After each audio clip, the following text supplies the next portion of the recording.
Week 1 of college basketball is in the books, baby. And welcome to the night shift, where we are going to break down the full slate of Saturday's games and touch on some of the things that happened earlier in the week. We'll be talking about prospects, matchups, vibes, what we did over the weekend, our favorite food, all that other stuff. But before we get started, I'm Stephen Gillaspie. I'm joined by Tyler Metcalf. Metcalf, what's up, brother? We have college basketball back. We have big time matchups. We have big time performances. We got overreactions. It's Saturday night. Let's have a little bit of fun. Let's rock.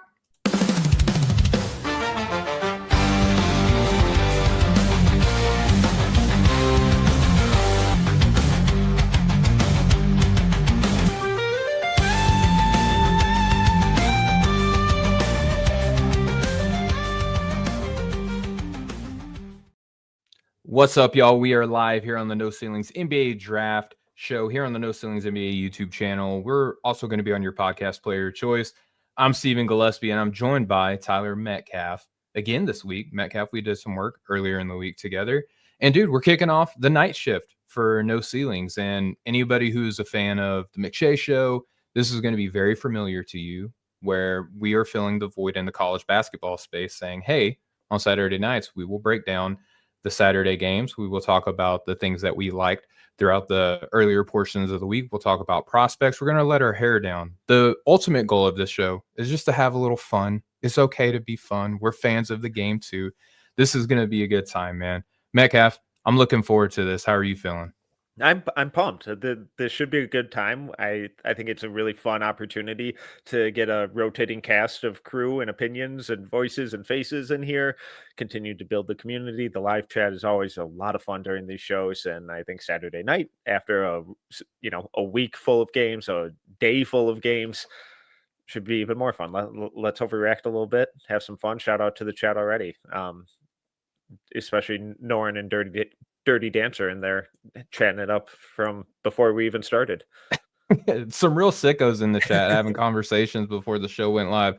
We love to see it. I mean, Norm Rad, Dirty Dancer, if you've ever listened to a NBA draft podcast, these are the guys that are on there.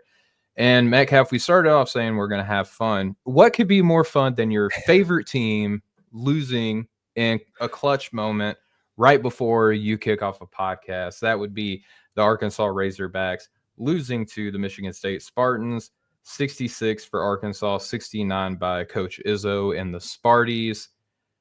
I just want to start off by saying I hate that Trevon Brazile is so important for my team, Metcalf. I don't know if you could be a little bit like understanding as to why I would feel that way or not.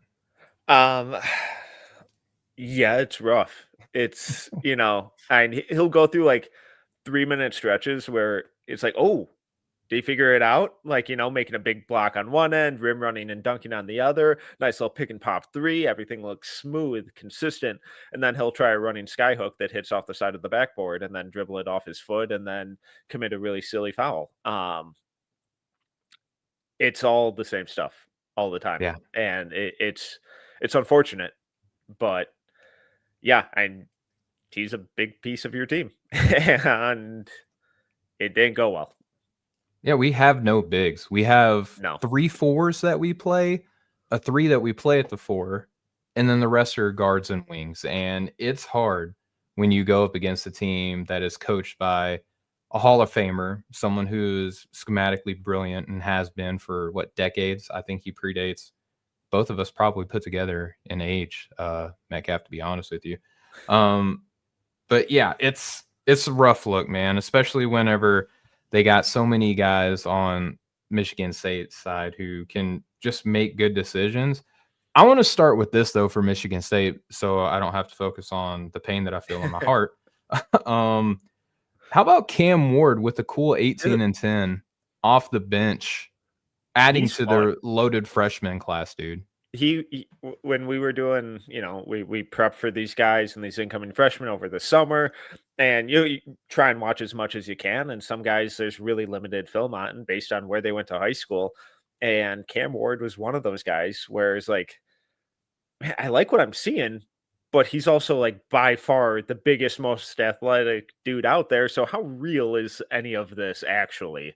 And it'll be like, all right, well, we'll just wait and see. Maybe by January he gets his, he hits the ground running and kind of finds his footing and starts to make an impact. And here we are against the number 14 team in the country in the first week of basketball, and he looked like the most dominant player out there coming off the bench, like you said, putting up big numbers, being kind of the driving catalyst of why Michigan State won this game, because he was so powerful, so explosive around the rim.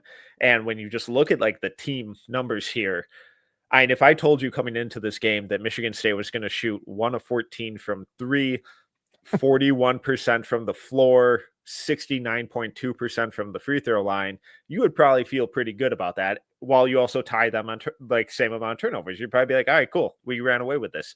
Well, then you look at the rebounds, and Michigan State has a plus 12 advantage, and Cam Ward was a big reason for that off the bench. Dude, he was insane. And you talked about how it's hard to watch everybody, and I've watched Cam Ward coming in, when Jam and we did our freshman preview, talked about him and Jordan Scott both. I mean, both of those guys around like the really fun.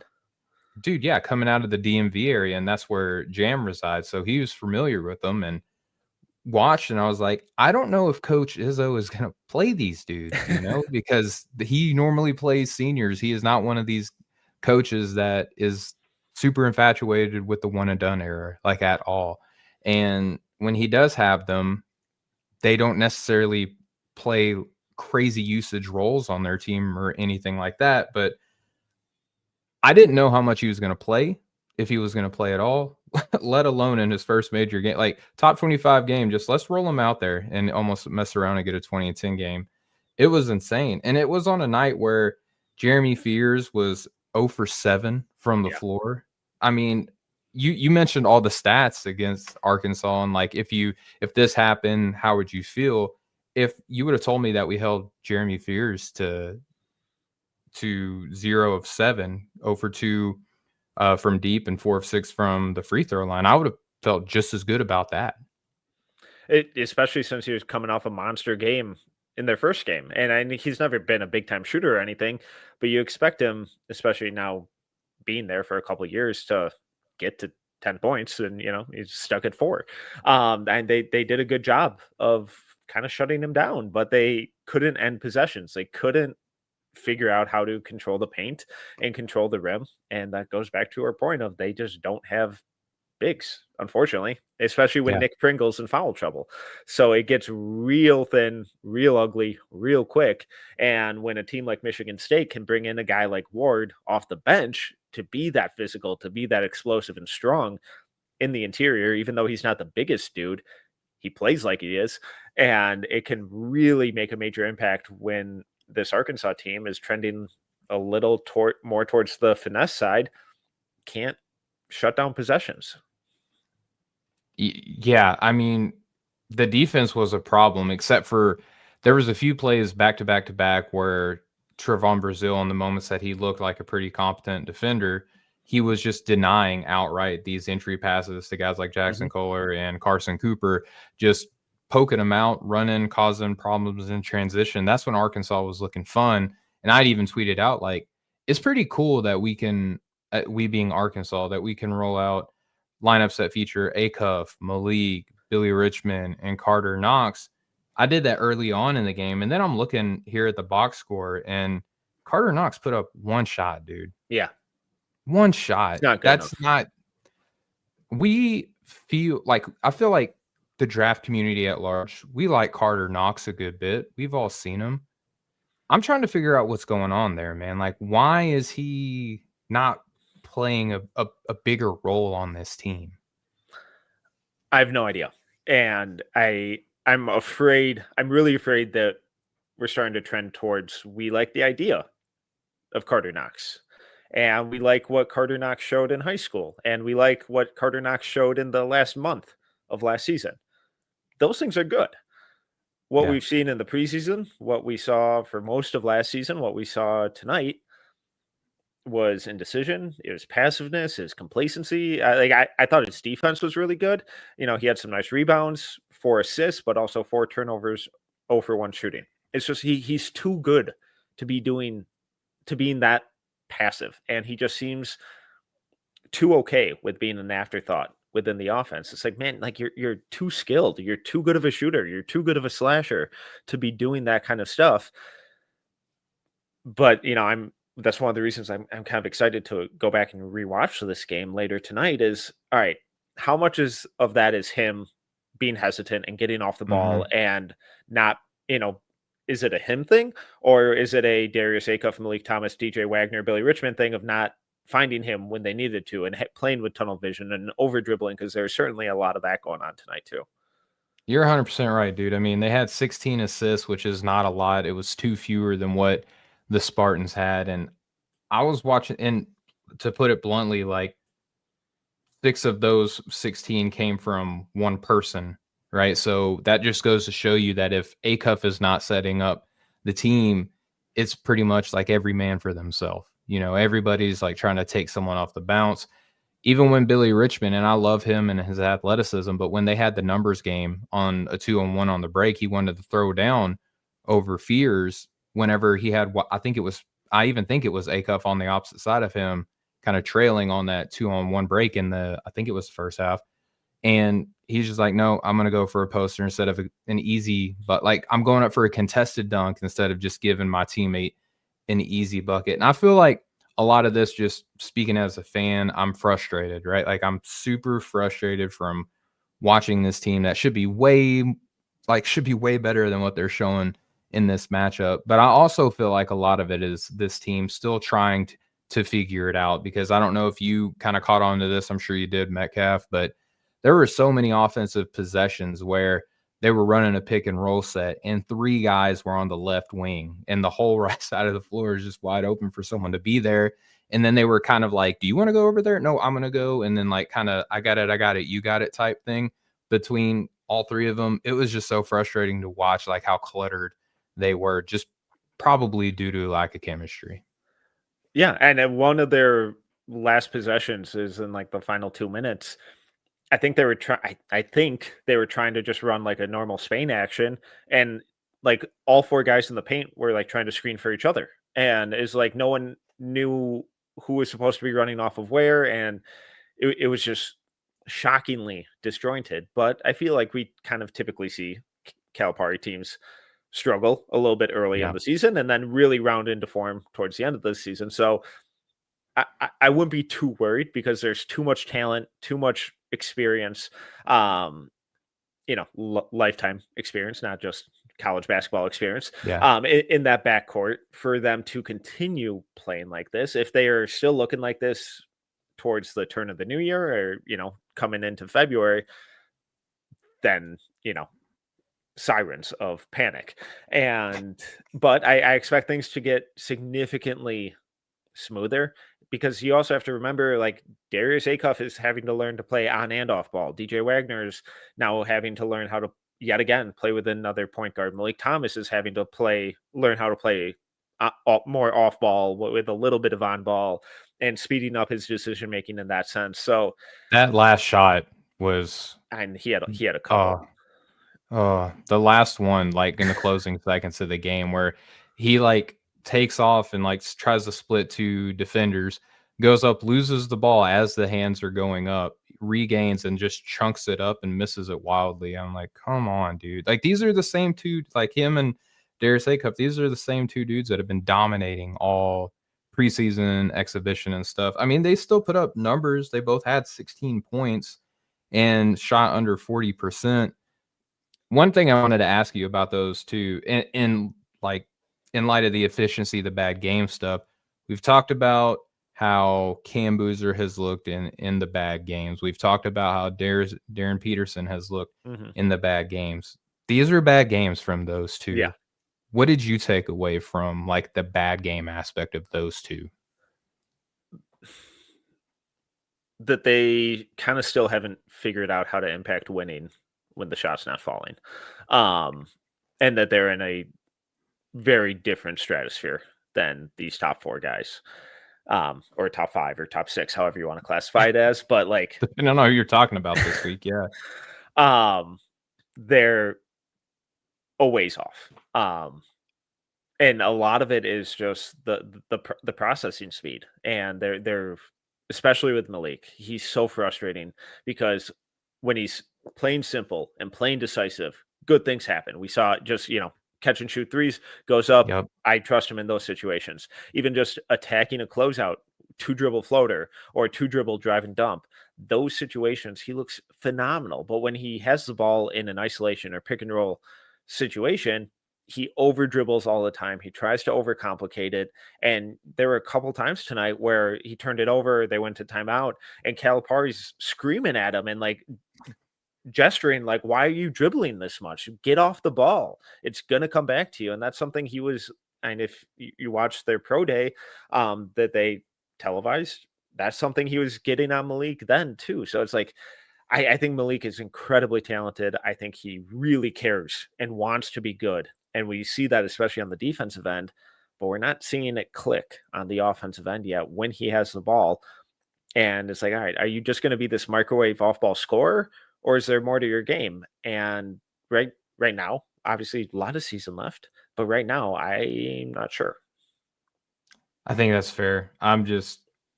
As a fan, I'm just so concerned. The lack of a big man sucks, especially when I'm watching guys like Vocatitis for Texas, who is a bull in a china shop. But there's so many things that I just love about. I caught like a little bit of the Texas game earlier today, and I remember talking about him when Texas played Duke, and he's out there throwing forearms. He's being mean. He's being nasty. And I'm just like, you know what? I would much rather have that and try to, hey, we don't have to clothesline people, dude. It'll be okay. Like, you can play hard without throwing your body around like that. I would rather have that than just a complete lack of a big man at all. Vocatitis, for those who don't know, I think he had like 14, 10, and 3 blocks in his game today. It was phenomenal. But last thing I want to touch on for the Michigan State game here, Metcalf. Cohen Carr. Yeah. Is he an NBA dude? I don't know. That's what I kept thinking about that the whole hunch is time. no.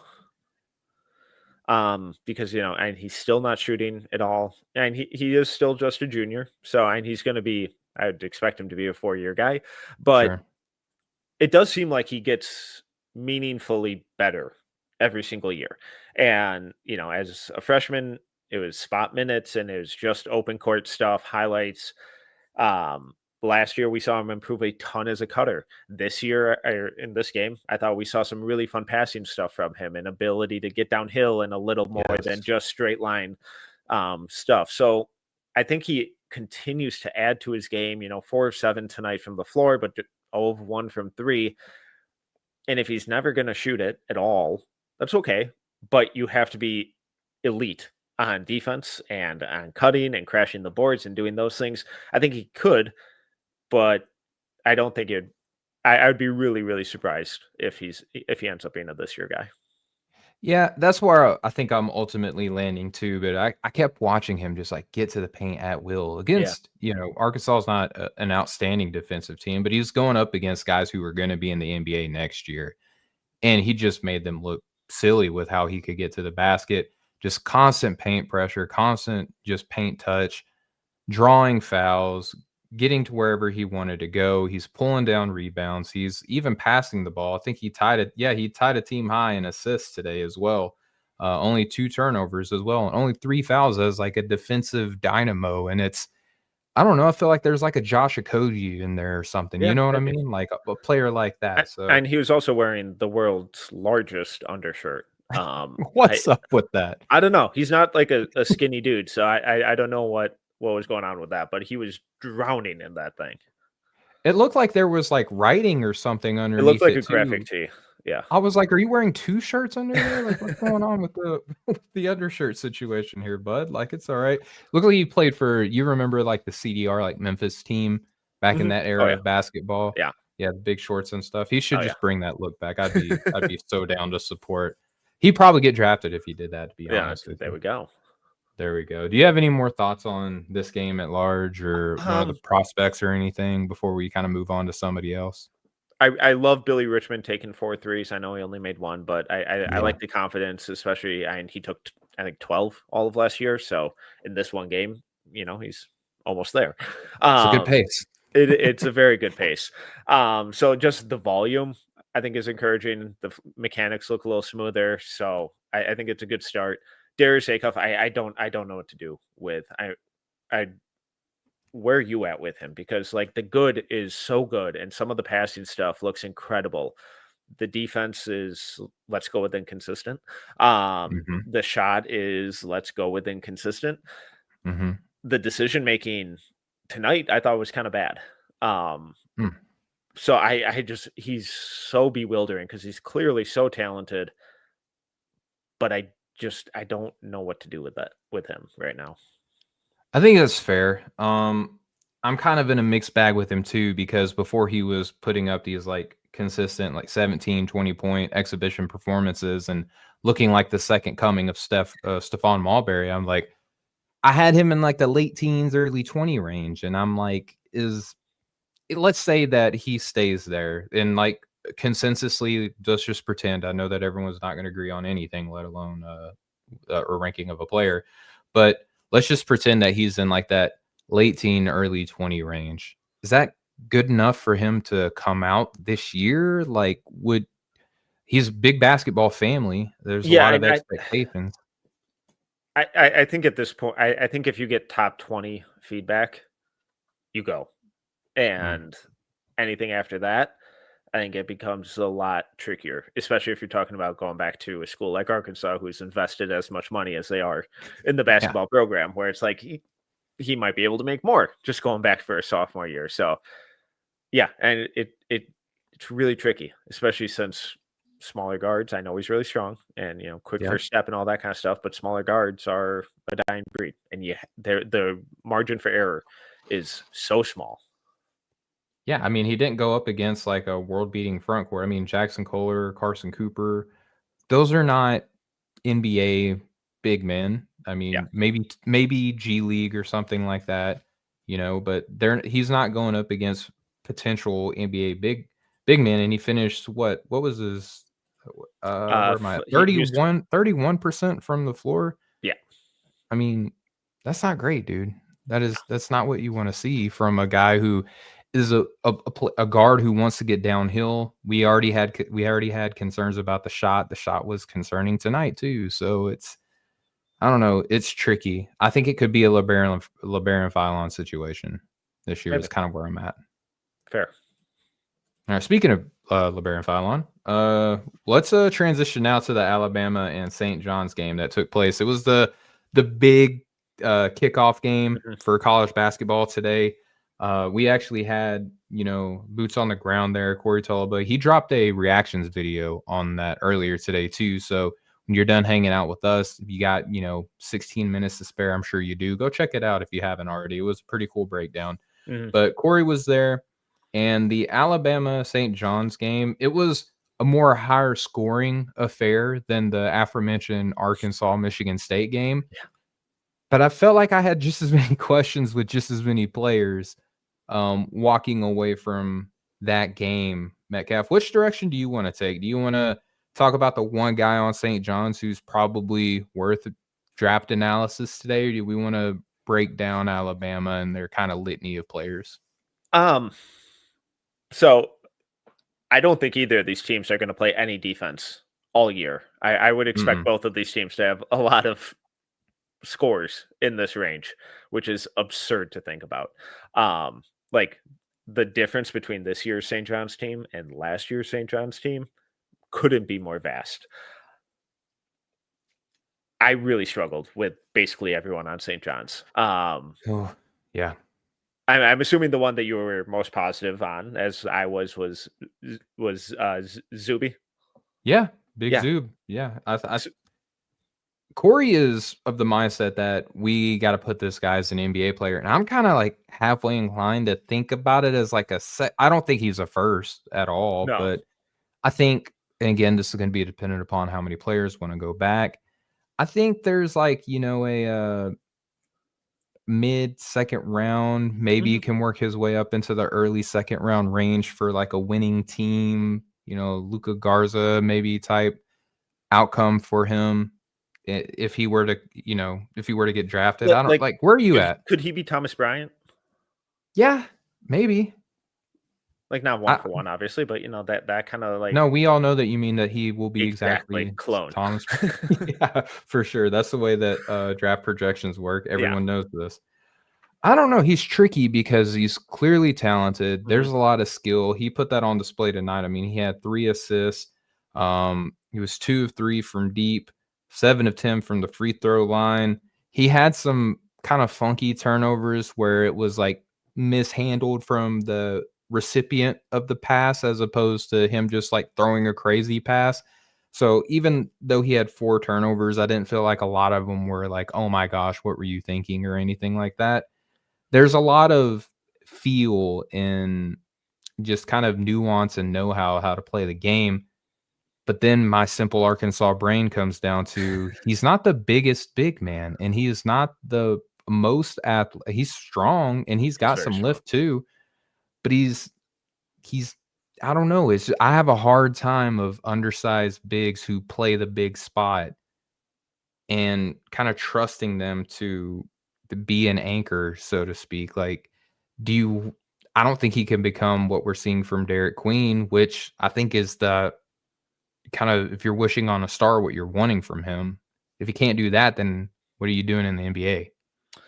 Well, I think Derek Queen still needs quite a bit of work. But that's what I'm saying. Like, he's not a complete project either. You know what I mean? And I don't think that he could even do what we're seeing rookie Queen do. So I like Zuby, but kind of like you were saying, I like him in the mid to late second as a two-way guy, because he's gotten significantly better every single year. I really like his scoring touch. I buy him, at least being a somewhat efficient, low volume outside shooter, pick and pop, trail 3 kind of stuff. He knocked down a couple mid-range jumpers today that looked really good. He's got really good scoring touch when he turns over that left shoulder. Really good rebounder. The passing flashes are fun, but then like a double will come and he'll completely miss a wide open cutter or wide open shooter on the opposite side. It's like, so like, are you really seeing the floor all that well, or are you getting lucky a couple of times? I thought his defense was horrible today, and that's where I get really worried, because like the offense is. But he had 2 steals and 2 blocks, Metcalf. Yeah, and they also gave up 103 points, and just got totally carved up in the pick and roll. And it was super easy for Phylon and Holloway and Wrightsell to just deliver pocket passes over and over and over again. We just talked about Arkansas not having a great front court. Alabama's starting Aiden Sherrill and Taylor Bowen as their power forward and center. Like, they have no size whatsoever, and they're constantly getting fed on these pocket passes, getting downhill. And I thought there was very little rim protection or defensive reliability from Zuby. He's got good hands, which is where the defensive playmaking numbers come from.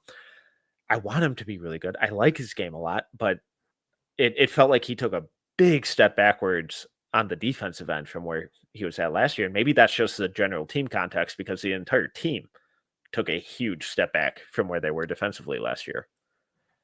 Yeah, I think that there's a multitude of reasons for that. And it's weird too, because you would think that if you have Dylan Mitchell, Bryce Hopkins and Zuby, that you would just kind of be able to like wall off the team. But when you're going up against Alabama, who has a coach, Nate Oates, I think is one of the best, like, kind of scheme. Like, if you're wanting to go pro, I feel like his scheme is kind of tailor-made to help you. I think like he and like Mark Pope and a few others, they run like real pro-friendly style offenses.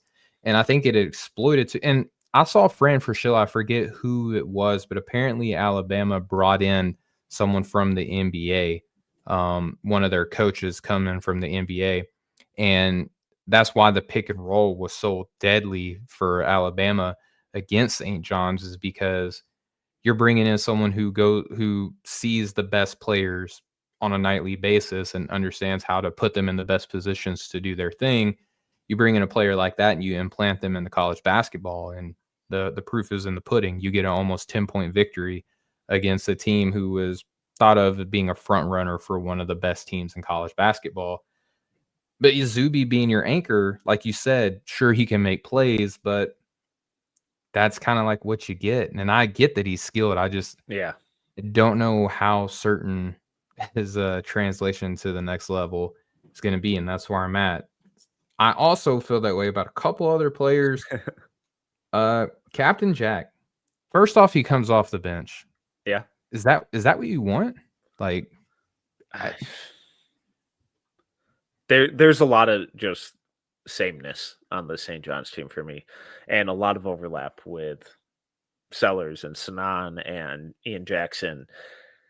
And I don't think any of them fit together because none of them are great playmakers. We saw that today. Their primary thing is try and get downhill and get to the rim, and they just kind of clog each other up. I thought Jackson was maybe the most impressive of those three today. I thought he was really good in the open court. I know. But like in the open court, he's always been really good. 3 assists, 2 turnovers. He's probably never going to be a big time playmaker. Grab some nice boards. Defense is erratic as all heck as usual. And it's just 14 points on 6 of 14 shooting. Is that probably going to be one of like a higher end or above average outcome for him this year? And I'm afraid it might be. Yeah. I mean, Dirty Dancer in the chat says Ian's not a terrible defender. I agree. I think that there's some fun defensive stuff with him, but they're flashes, and then just total incompetence on other possessions. He wasn't the worst defensive guard on this team. There are much worse examples of it, but he looks better than last year. Last year at North Carolina, it was rough. So he's improving, and when he does lock in, it can look really good. It's just he seems to kind of just consistently drift between what type of player he wants to be and like what aspect of the game he's really focusing on, possession by possession. Yeah, and like you said, the sameness. I think that's probably the perfect word to kind of summarize what this team is. Because I think Coach Pitino even said that we don't need a point guard, and yes, sir. Yes, sir. You do. Like, Arkansas will trade you 1 point guard for 1 big man if you would be so kind. Like we could help each other out. We could make each other better. But yeah, I just think too that you have a bunch of people with like 3 assists. Donovan Mitchell somehow as like a defensive showstopper led your team in assists, which is kind of neat, but also speaks a lot to the state of your playmaking and distribution on this team. There's so much talent on this team. They just need someone to set them up. And I feel like that's what what's our guy's name from Idaho that they have? Dylan, yes. Yeah. Sorry. Yeah, he calf injury. I think just started practicing again on Friday. So I think helps on the way. I think them missing him was a big deal because I think he could be a really good table setter and just calming presence for this team that gets a little chaotic at times and can just get guys easy, simple looks. And I just don't think they have that on the roster right now. Yeah, the chat right now is throwing out names like Sanan. Any major takeaways from him? I mean, 1 of 6 from the floor, 1 of 2 from deep, 3 fouls, no assists, no defensive metrics, 4 rebounds. He's well built. Like, he looks like he should be more productive, He, in a game that had 0 defense, he may have been the worst defender on the court. Yeah, I agree. He's one of these guys where when he gets hot and the shots are falling and he's really cooking, he can get really fun and take over a game and get to 20 points in the blink of an eye. When they're not, though, I have no idea what he does out there because shot wasn't falling today. He's not explosive or crafty enough to consistently create on his own. He doesn't really create anything for other guys. And the defense is brutal. Like, there are no defensive fundamentals. He doesn't sit down in the stance. He's upright. He misses rotations. And down the stretch, we saw LeBaron Philon just toying with him with step back pull-ups and sending Sanan 10 feet the opposite direction. Yeah, It was rough. So like obviously we never root against these guys. We're always rooting for them. sure. But when you see people try and throw out, it's like, oh, he's the best scorer in the country, or oh, this guy's a clear first round bucket getter. It's like, no, he's not. He has so much to improve on, because if he's a bucket getter, he better be doing that every single night. Because when the shot's not always going to fall, so you have to bring something else to the table. And I have no idea what that other thing is right now. I agree. I think he's a work in progress. I don't doubt Coach Pitino's coaching ability, but I feel like at this stage in his coaching career and probably life, if we can get a little heavy, I don't know if he's necessarily, and it's made evident by the fact that there are no like top freshman prospects on this team. He seems like he just wants guys who kind of know what they're doing, and he can just kind of put them in the best places to succeed. And I think that he might have bit off more than he could chew. In fact, that so many of these guys still need so much work that he can't just put them in a spot and say, run these plays and do the right thing. And it feels like an overcorrection from their weaknesses last year, where Yeah.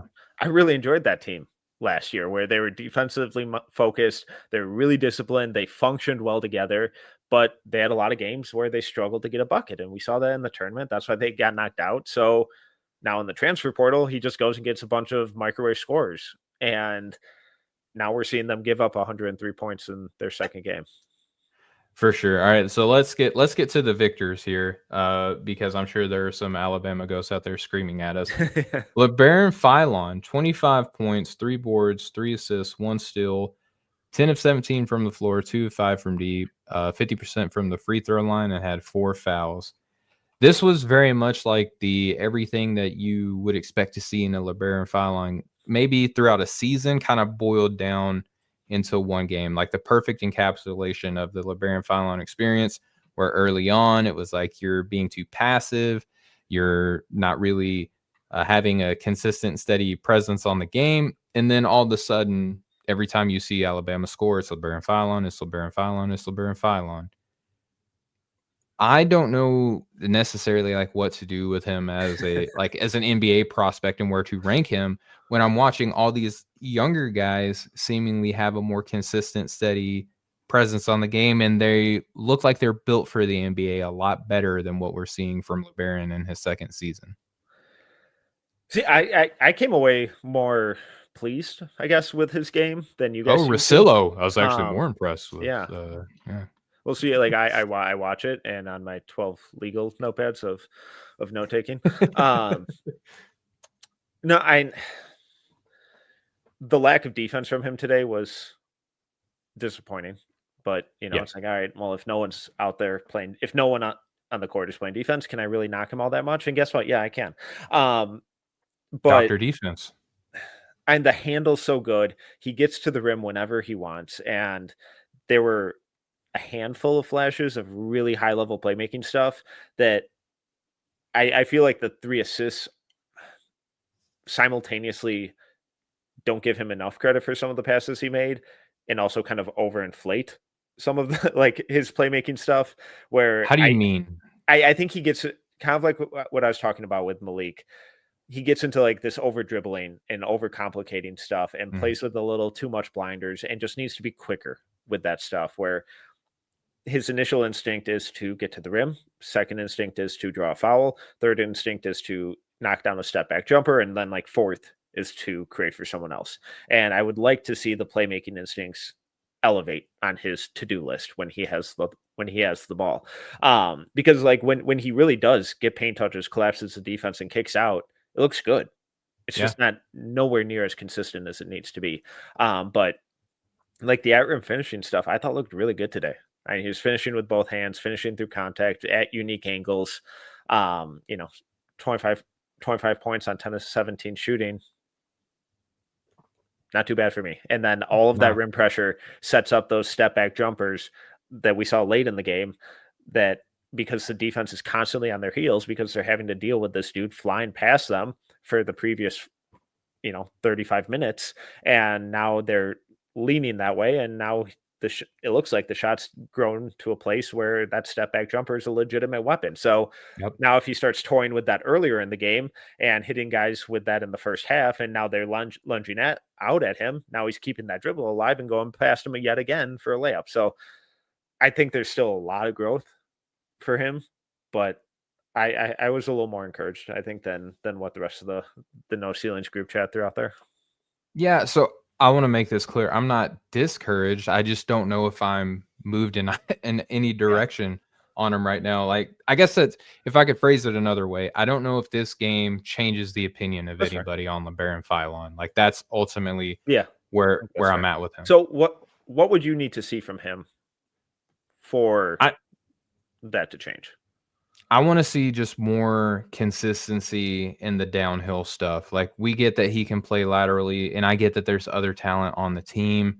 I just feel like he had moments early on where he was kinda, like, ghosting with how aggressive and assertive that he wanted to be. But like you said, when you look down at the box score, it's like, okay, 10 of 17 is good. So, maybe I wanna see too much, but like, I want him to be, like, the de facto point guard, like, consistently. I want him to be the guy who is running the sets, putting the pressure on, understand that Aiden Holloway is on this team and he's going to want his lion's share of the touches as well. LeBaron's the guy. He's the better player. I don't want to I don't want to ever wonder like, did he sub out? No, wait, there he is. He's over in the corner. So I you feel like want him that to happens like a bit do too much. more by doing less. Yes, if that makes sense. If that makes Do sense, yeah. do less. Well, you gotta do Yeah, more he than needs more blankets and less blankets. All right. Let's talk about Taylor Bowen. yeah. I think, and I liked him coming into the year. It's weird because they said it on the broadcast several times that he will play several positions for this team. We saw that happen throughout the entire game. I just think, man, that like he's too tall, he's too coordinated, he moves too fluidly and makes such an impact defensively that if he can park himself in a corner on offense and hit threes, the NBA is going to give him as many chances as it takes to say either, yes, you are a good player here, or okay, no, thank you. Like 6 years is long enough to say, we think that you could go play overseas, man. Like, I think he's going to get so many looks in the NBA because of how coordinated and active he is. Yeah, and he had some help defensive stuff tonight or this morning, I guess. Jesus. Yes, It's been a day. today. Um that was really, really impressive. Like weak side blocks, really using that length, the timing, and the shots have grown a ton. He's at like 41.5% from three on a little over 2 attempts a game last year. I think the shot looks good, reliable. Is he ever going to be like a flamethrower from outside? Probably not. But like you said, can you throw him in a corner and count on him as just like an outlet? I think so. I think I'm to that point. Does that mean he's a this year guy or a next year guy? I'm not sure, but I've definitely come around to like he's gonna get a cup of coffee at least in the NBA just because of those physical tools, the defensive stuff, and the fact that the offensive stuff has really taken a leap to the point that it has so far. Yeah, I'm sorry if anyone can hear it. My dog is lapping up water, probably the That loudest that I've ever. Okay, monster. yeah, he is. That's my dog Bruce. Funny story about him. I have two sons, and in my family, the middle name Wayne is passed down from like generation to generation. And so naturally, each time we knew that we were pregnant with a boy, I wanted to either name my son Bruce Wayne after Batman or John Wayne, the cowboy. And my wife always told me no. So when we got a dog, this boy, like we're naming our dog Bruce Wayne, and she goes, "Okay, that's fine because it's not our child." So that's what. Swear to me. Yeah. I hope you dress him up as Batman on Halloween. I never dress him up, so Ah, I'm like the worst dog dad in the entire the world. just the social opportunities that you're missing out on. Think of the Instagram. Come on, Steven. That's true. He is the dog that the world needs, not the ones that it deserves, or however the saying goes. Rucker, if I mess it up, I'm sorry. But yeah, I like Bol Bowen a lot. Latrell Whitesell, is he Chris Youngblood? Question mark. Uh oh boy. No. No. I mean, that's obvious answer because his name is different. Yeah. I get a little more like maybe Keon Ellis, just a little lankier. Man, he had a game. He Yeah. looked fantastic tonight. I think Davion Hannah might have some Chris Youngblood long-term upset or more vibes with him. Yeah. I like him only 2 minutes tonight. London Jemison also weirdly What's only up with 8 y'all's minutes. boy? I What's up with y'all's boy? It seemed Like like he got he's not all getting the minutes. and he had like 2 4-minute stints in the first half and then got like 30 seconds in the second half. I thought he was playing pretty well. Obviously a kind of an afterthought on the offensive end, unfortunately, even though I think he's one of the best shooters in this freshman class. Sure. But I thought he was one of the better defenders out there. I think he got called for maybe 1 foul on like a hand check, but no, credited with 0 fouls. So I thought he was moving his feet well. Like he's 6'7", 6'8". Like I think like he has good You said size. it. I know it. I moved off it quickly. Don't take a lap. Um, I so love it. I'm not sure. Maybe it's just it's a practice thing where things aren't clicking yet where they need to be for Coach Oates. But I think he is a legitimate weapon that they should have coming off the bench, and maybe just one of these guys we're gonna have to see what does he look like in January compared to today. Yeah, absolutely. Norrad 6'7" in the chat. No. Yeah, Aiden Holloway had a great game. I feel like we're 21 points, 4 assists, 1 steal, 50% from the floor. Didn't connect on his 3-point shots. Had 5 fouls. Good college guard. Yeah, he feels like a guy who's going to play over in Europe, like for a decade and just have a really, really good career over there. And every time we're scouting up and coming international guys, he'll be like, "Oh, Aiden Holloway, look at him." Yeah. Putting up 20 and 7 again. Yeah, he won the Baltic championship this year. Good for him. Dirty Dancer kind of had a fumble in the chat where he said he's still 5'1" and then corrected it to 5'11". I don't know if 5'1" is funnier, Dirty Dancer. we'll go with that.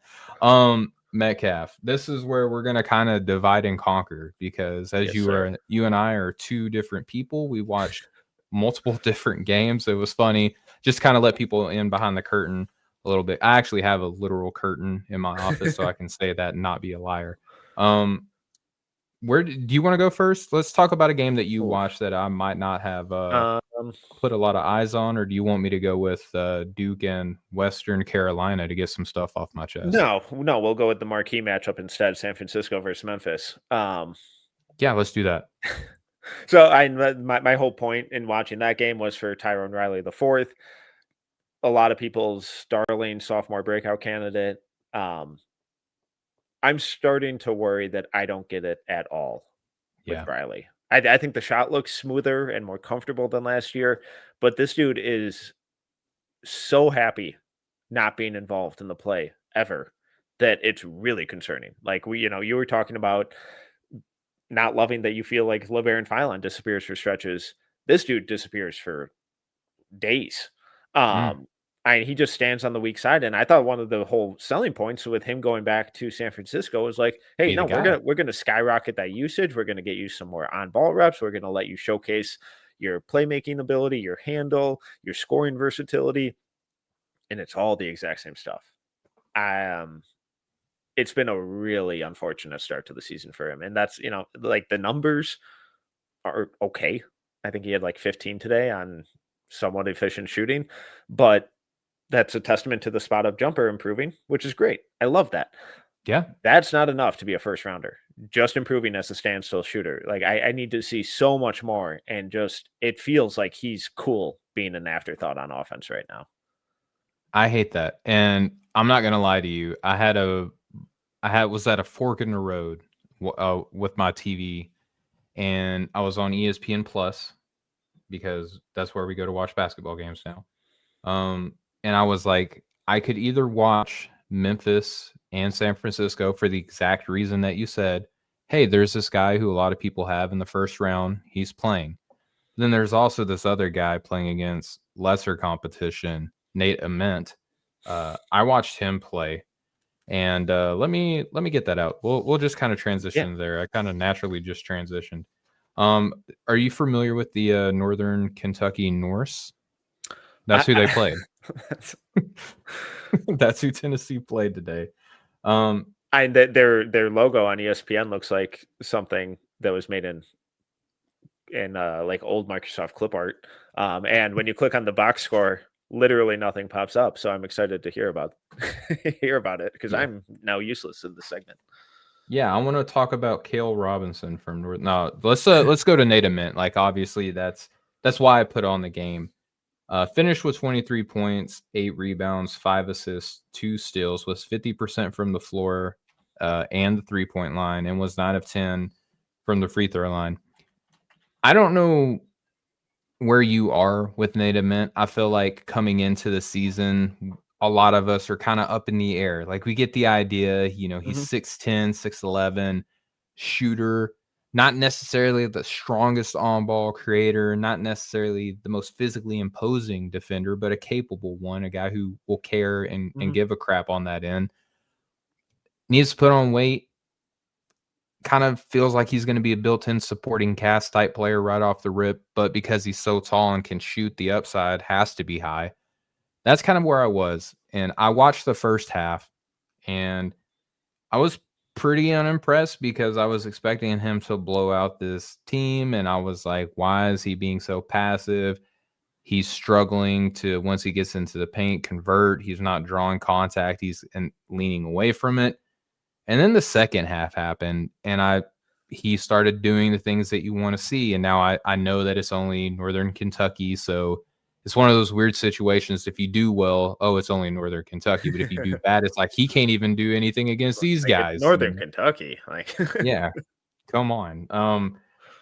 I was pretty impressed by the second half. I still don't know what to do with him because unfortunately he's in the same class with guys like Cam Boozer, Koa Pete, Caleb Wilson. So I mean, Cam Ward from Michigan State is now apparently a dude.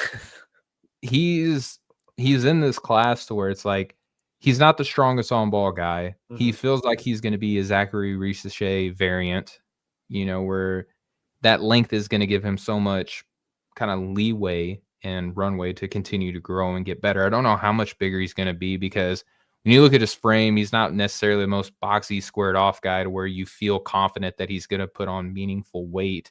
So I don't know if he's ever going to improve that way. I just still have a lot of questions, but he came into the season stronger looking than he did in high school, which I love that. And he got physical as the game went on, Metcalf. Like, what are your thoughts on Ament as a whole? I really struggle with him. And after I did preseason breakdown on video, both over at NoCeilings.nba.com and video one over at the No Ceilings YouTube. Subscribe to both while you're there. That's a plug, ladies and gentlemen. That's what we call a plug in the show business. It was like I love the shot. I love some of the feel stuff. I think he's got a good handle and does a good job of keeping it alive through physicality, but there's no first step. There's no explosiveness. He's not big or strong enough yet to get to the rim. He's not quick enough to get to the rim. There's just nothing easy except when he was off ball, spotting up. And, he's lethal in those situations. So I really like him in those situations. But if we're talking about him as a top 5 guy in this class, I need infinitely more on ball juice and ability to get to your spots and to create your own shot. And when we look at the guys talked about in the top 5, the top 3, they obviously can all do that. But then you even have guys like Michael Brown, like Caleb Wilson, all have significantly more juice. Are they as good as shooters? Who knows? Maybe not. Caleb, definitely not. But they can get to wherever they want to on the court. And Ament feels like he can never get to where he wants to get to easily. So I think there's some really fun craft and creativity in the mid-range with his footwork, with his head fakes and shoulder shimmies and ability to draw fouls and stuff. But it's really, really hard to make a career like that. So I hope that, I know everyone always wants to go, oh, he's the next Kevin Durant. He's not. No one ever is. But Instead, I hope he's looking at guys like Chris Middleton and really studying their film and I learning love that. how to play slow and physical and keep your composure and make tough shots and get to your spots while also facilitating. And even though you're not the fleetest of foot guy, still being a really smart and impactful defender. So I think that's more of the route. And at his peak, Chris Middleton was an awesome player, but there are a lot of lows, on both ends of his career along with that. So I'm not sure yet where that value for me falls in this draft, but certainly not top 5. Yeah, I think it's one of the things that I like about him, though, is that he always seems to be in problem-solving mode. Whenever he felt a little bit of resistance against the Norse, he felt like he was constantly trying to figure out, "How can I be impactful?" And then he did it. And then Yeah. once he went to halftime, had time to make adjustments, he came back into the second half, and it felt like he had it all figured out and was getting downhill, was getting to the free throw line and making those at a high clip.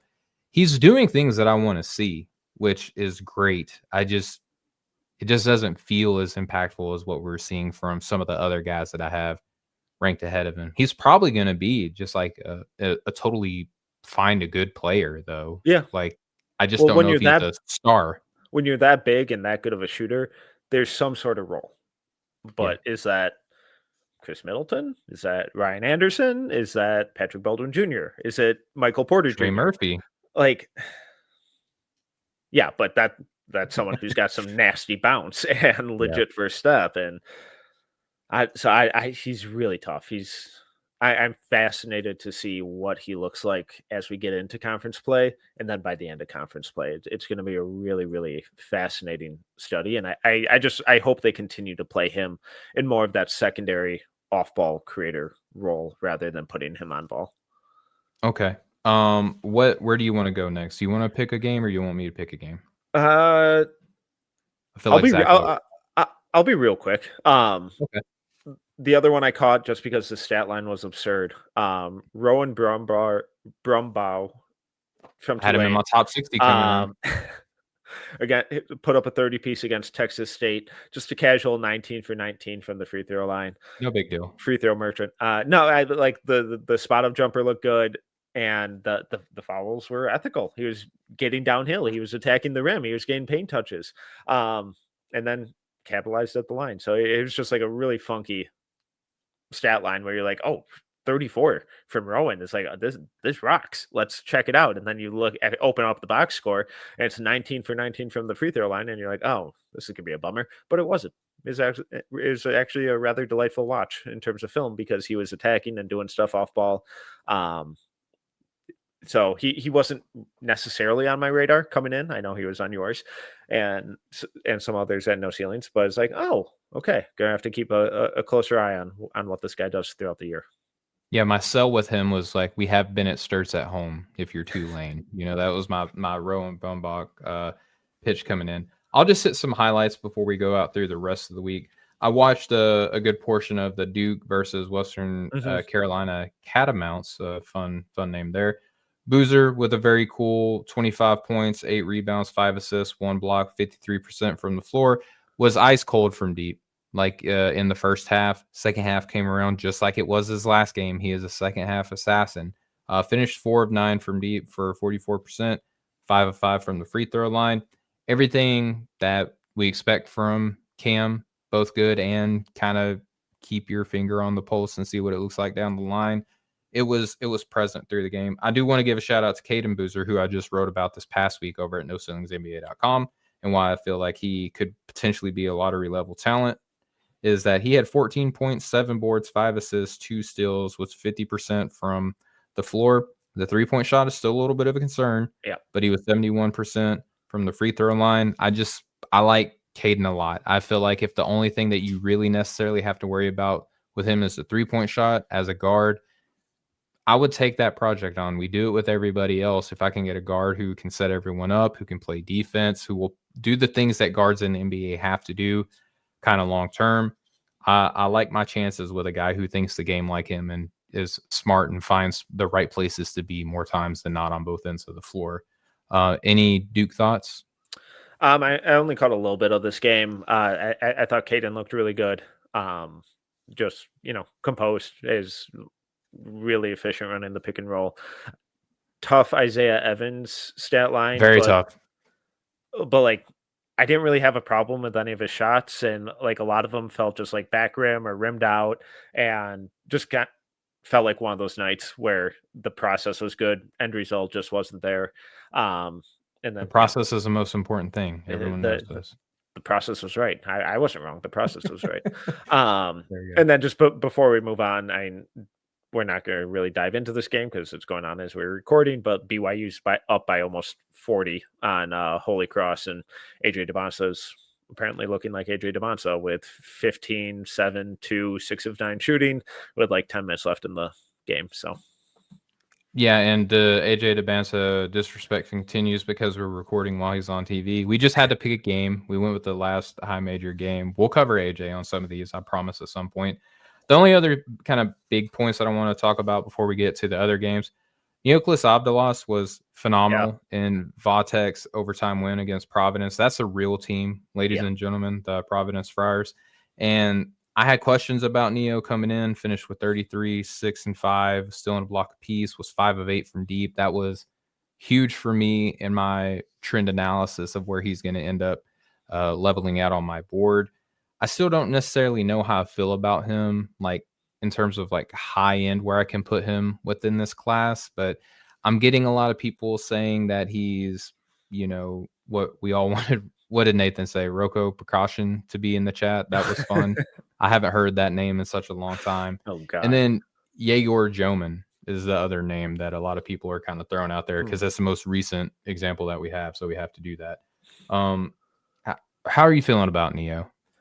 I'm excited. I'm really excited to dive into that game. That was one that just didn't make the cut this afternoon and this evening while we were watching stuff. But the rim pressure stuff, the passing stuff is really fun. The way that the shot trended late last year is encouraging. Overall numbers, not so much. But there are a lot of like really fun signs of like, oh boy, this could be fun. But is it Denny Avdia fun, or is it OKC Josh Giddey fun, or Chicago Bulls Josh Giddey fun, or I'm still trying to figure out what level, because it's really easy to buy in on some of these guys coming overseas and really hitting the ground running because they just came from playing pros. And when we only get snippets, or we're not watching every single game of their international stuff and catching maybe 1 or 2 a week instead, stuff can get distorted. And so I'm trying to be patient with him, both good and bad. But man, if the tape looks like what the numbers do in that game, it's going to be really, really easy to buy in, especially if he keeps similar types of performances up going forward. It felt so easy for him in that game. The last game that I want to talk about that happened today, being Saturday, if you're listening to this live, Kingston Fleming for Houston, crazy coming out party for him. Yet another freshman who looked great. I was worried about him. In his pictures coming into Houston, he looks like an actual child. I was like, oh my goodness, are you ever going to play for Coach Sampson? He looked great in this game, got downhill a lot. Assisted turnover numbers, not what you want to see, but he was 80% from the floor, did not shoot from deep very well at all. But I just loved how he carried himself, the body shielding, getting to the rim, protect the ball pretty well while being Houston's really only go-to offense. JoJo Tugler looked like everything that you would expect him to. I thought that Kristanek was blanked out from this game, but he did score 2 points, so I discredited him in a tweet earlier. Had 13 rebounds, though, no defensive metrics, 3 turnovers, 3 fouls in 29 minutes. He was another one of these guys, dude. I think that he and Ament, I even think I saw that in the chat earlier. He and Ament were going to be kind of the ones where we need to see what they're going to look like in college before we actually feel confident on where we're going to put them on a big board. Yeah, it wasn't great. Yeah, I'm being patient with Senek, just trying to wait until the competition ramps up a little more, because Houston's got some really, really fun games on the schedule that will absolutely test him. Last one from me. Ibuka Okore went off Dude, again today thank for you. Stanford. Really fun, shifty, quick point guard. Had a monster game in their first game. Pulling up my notes 1 second. Against Portland State. I know it's Portland State on the 4th, but just like the speed he plays with, the scoring versatility, some of the playmaking and slashing stuff was awesome. And today they were playing Montana, who I know it's like you're probably like, oh, it's Montana. They suck.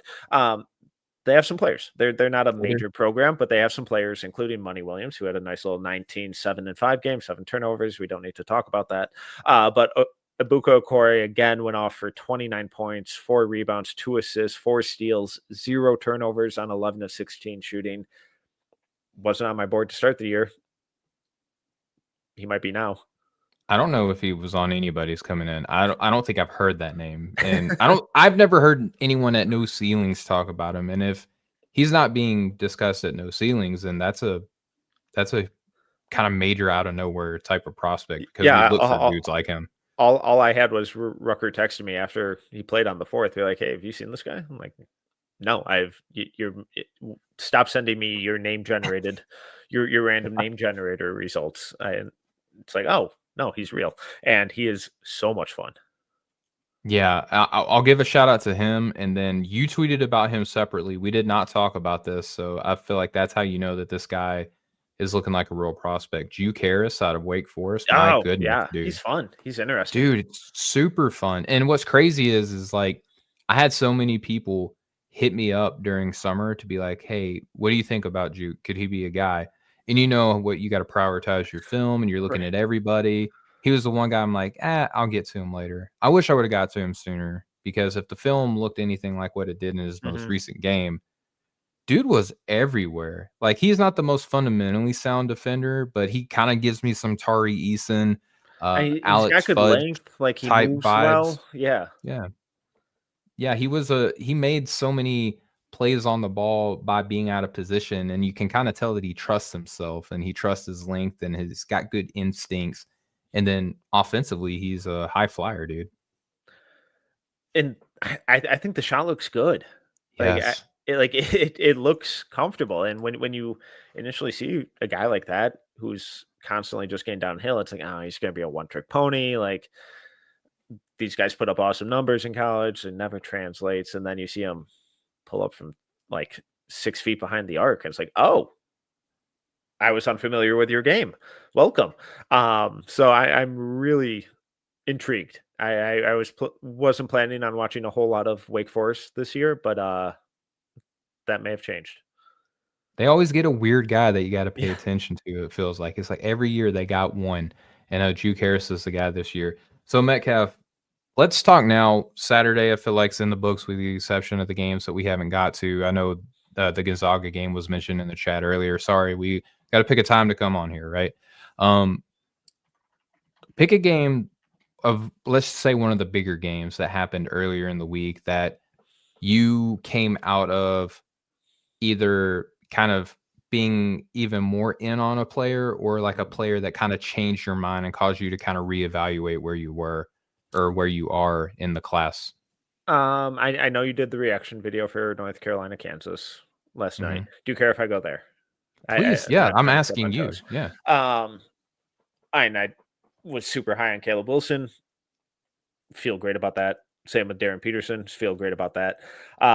Same with Henry Vasar, and I feel really good about that. At the end of last year, before he withdrew, I had Vasar. I had a first round grade on Vasar. I thought he was one of the best transfers in the portal. And I thought North Carolina absolutely struck gold getting him over as quickly as they did. And I thought he could be one of their best centers in a long time. Yeah. He looked I incredible against Kansas. Like the play finishing versatility. I know he struggled with some turnovers, but those were always when he was trying to create something for himself or do too much. That's easily coached out of his game because he's never going to be asked to do that long term. But from a pick and pop, catch and shoot, rim running standpoint, offensive rebounding standpoint, he's incredible. And I loved how in the first half they spread the floor with him and put him behind the arc. And then come the second half, Kansas is trying to adjust to it, and now they're bringing Flory and the rest of their bigs out further. So now instead of picking and popping, Vasar is instead slipping that screen and rim running and catching lobs for wide open dunks. I thought he was really, really impactful. Awesome defensive tools. Yeah, I know he's a little slender, gets pushed around a little bit, needs to be better on the defensive boards, but I think his game is so easily translatable, and he's just going to provide a ton of value as a backup center, fringe starting center in the NBA. Yeah, I liked him a lot from that game, and I'm one of the people who are a little bit lower on Henry Vasar coming in because he is a little bit slender for a big man. He's a little bit high-waisted, so I feel like he's not going to have the leverage ability when it comes to getting rebounds. I mean, you spoke to the defensive side. I think that's why, is because slimmer frame, higher waist, you can kind of get leverage on him a little bit. But I mean, passing is awesome. Yeah. The motor is insane. He attacks the glass relentlessly. He simultaneously looks like he can go all day long while looking tired, if that makes sense. Like, he is running so hard and he's like, gosh, I can't wait for this game to be over. But he just has no quit in him. He's like Captain America in that sense, right? Where it's like, I can do this all day. But he looks like he's winded. But he was awesome. I want to ask you about Bryson Tiller before we talk about the big guy in that game. What did you think about my boy Bryson? I said coming into the year that I think he's probably going to be one of the biggest like A to B prospects to monitor because of coming in off the injury, the size, what he was considered to be ranked at, before he got hurt. What did you think about my boy Tiller? So on first watching it live, it's like, God, this dude can't miss. And it's like, if you're going to be this type of sharpshooter, this is incredible. And second watch through, shots still look great. And thank God he shot it the way he did, because I think on the other end of the floor, I had a lot of issues. Not enough to like really change like where I have him. It's in the 50s or something like that. So it's not like, oh, I'm out, he's trash now. But I thought there were a lot of defensive miscues. He wasn't the only one on Kansas. It seemed like outside of Peterson, everyone was confused on what they were trying to do. But it was really discouraging because like their preseason game, I'm blanking on who they played, but their preseason game where he looked incredible, like he was making rotations, he was disruptive on the ball, like he was, showing and recovering, he was everywhere on defense. I'm like, oh my God, if you're going to give me that defense with that outside shooting, sign me all the way up. And it was just a really, it was like just pouring cold water on it. It's like, all right, let's calm down a little bit. He still has a long way to go. He still missed all of last year, got some rust to work out. And, he was on the road at North Carolina. That's a tough place to play, obviously. Yeah. So it didn't necessarily change my thinking on him, especially since he shot the way that he did. But it made me like, all right, what's real? Which one of these is the player and the defender that we're actually going to get? Or is it, if it's somewhere in the middle, that's fine. But can we get a little more consistency? Because if it's going to be that roller coaster of variance every single game, that's kind of tough to deal with. So I went from being like very close to being head over heels all in to, all right, let's just pump the brakes, be a little more patient. Well, I'm not going to do that, but thank you for that breakdown. Pass, I'm good. Yeah. And that's why it's like the name of the article that I had for him was that, be excited, not surprised, because I do think that there's a lot to far more to be excited about. Yes. Thank you. Okay. Darren Peterson felt like it was kind of an off night for him, but still dominated the box score. We can move on from there if you want to. He still looked awesome. And I simultaneously like and hate that they're using him as a shooting guard. Long term, he is a shooting guard, but he still needs a point guard. The problem is Kansas doesn't have that point guard on the roster. So I think if they're really going to want to get the most out of this team, gonna have to play him at point. Yeah, that's unfortunate. I would like to see him be set up a little bit more than having to be the guy to set up all the time. Cole Rosario, Trey White, just lost. They have no idea what they're doing on defense.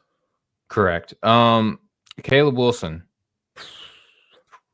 How soon is too soon to have crazy conversations about this guy? It's never too soon. I have him at 4 on my board. I had a couple Any scouts. chance? Let's just go ahead and be crazy. Any chance that he can flip over the apple cart? According to a couple scouts who texted me last night, yes. Interesting. So personally, I'm not there. I'm not there. I want that on the I'm record. not saying we're there yet. That's not Yes. me. That's not me saying that. It's late on a Saturday night, guys. Come on. It's a couple different people who are unaffiliated with each other may or may not have sent me a message of that sort. Man. There's some... And if he does that every night, obviously that's a tall task, but that was as close baby to Kawhi stuff going on. Yeah. Like that the level of difficulty on those mid-range shots were insane. Like he's reclining. But they're smooth and they're decisive. And it's like, yeah, I wish he was a flamethrower from outside, but he compensates for that with his quick decision making. Whereas, like, and he had one where he caught it in the early offense at the top of the arc, an immediate catch, jab step, drive the other way for a layup. When he catches in the post and just does a really good job of recognizing mismatches and just facing up over them. It's like he's 6'10" with a high release point. Who cares if this 6'4" guard is trying to throw a hand in his face? It doesn't matter. He's a pup, dude, and he is so fun to Yeah. watch. I mean, oh man. What killed me too, and like in my reaction video, I don't got to do the whole thing over again. I just love that he wasn't too cool to be the hustle guy either. Yeah. Because that's who he is at his core. That's the foundation of his game. And now we get all the flash and substance as the upside that he's continuously building to every single year. And it's like, oh. Yeah. It gets really tantalizing. It gets really, really fun. Like I even messaged out, I'm like, if you even have the 4th pick in this year's draft, like you're still feeling pretty good about having that pick. Dirty Dancer said that he already moved Caleb up to 3. Man, I applaud you. Anything that you want to talk about from Duke, Texas? Dalen Swain, really encouraging game. He's not going to shoot it like that all year, but the fact that he's taking that volume, I absolutely love. Dame Sarr, really fun. Shocker. And his defense is insane, but I think the rest we covered quite a bit. Cam Boozer struggled. Not worried about it, really. Okay, cool. And then earlier in the week, the Arizona-Florida fun game. Koa Pete. Very fun. He had the second game today. I don't know how much of that you caught. I didn't. A lot of the same. I don't think he attempted a 3-pointer again. Are you worried about the 3-point shot in terms of his development? Yeah, absolutely. Because I don't think it's anywhere close to actually being a tool for him going forward. It's just how much is that going to limit what he can do? And short term, I'll probably limit it a lot, unfortunately. But what type of ramifications does that have long term? Yeah, and he was incredible. Absolutely incredible in that Florida game. But there are still holes and areas for improvement. So it's really easy to get out over your skis and really pumped about that game and overreact, and rightfully so. But it wasn't flawless, if that makes sense. No, it makes total sense. I think there were reasons to get excited and there were reasons to be concerned. I think that kind of exemplified where I had him in my rankings coming in, where it was kind of like somewhere in that 10 spot, maybe a little bit lower, depending on if anybody else popped. But that's kind of where I'm at with him. Metcalf, though, that I don't have anything else. Do you have anything else from the games this week, today? Any prospect thoughts, any draft thoughts at large that you want to get off your chest? This class rocks. I won't go. Is everyone good? 1 through 60 are going to be all-stars this year. It's wild. Miraz Johnson by stock now. He's awesome. Any regrets on your 8 all-stars over under that you gave with Rucker the other day? Oh, no. Okay. Maybe. Okay. No. I feel like this might be the 3 class. It's gonna be a really, really fun class. I went into some more in-depth notes on other deep cut games that I watched during the week over on my scouting files that went up on Friday at NoCeilingsNBA.com. Great piece, by the way. Thank you. Where, I dove into guys like Nolan Minisell from St. Thomas, had an awesome game against St. Mary's, as did Mikey Lewis, really interesting player. Isaiah Johnson from Colorado continues to look the part. I know you were getting pumped on some Isaiah Johnson buzz the other day. Yes, sir. Robert McRae V at Florida State had like a casual 18 assist game the other day. Totally normal stuff. I don't care if it's against Elkhorn State. 18 assists is a lot of assists. And he looked really fun in their preseason scrimmage against Alabama as well. So potential second rounder upperclassman to keep an eye on. So a lot of fun talent all over the place.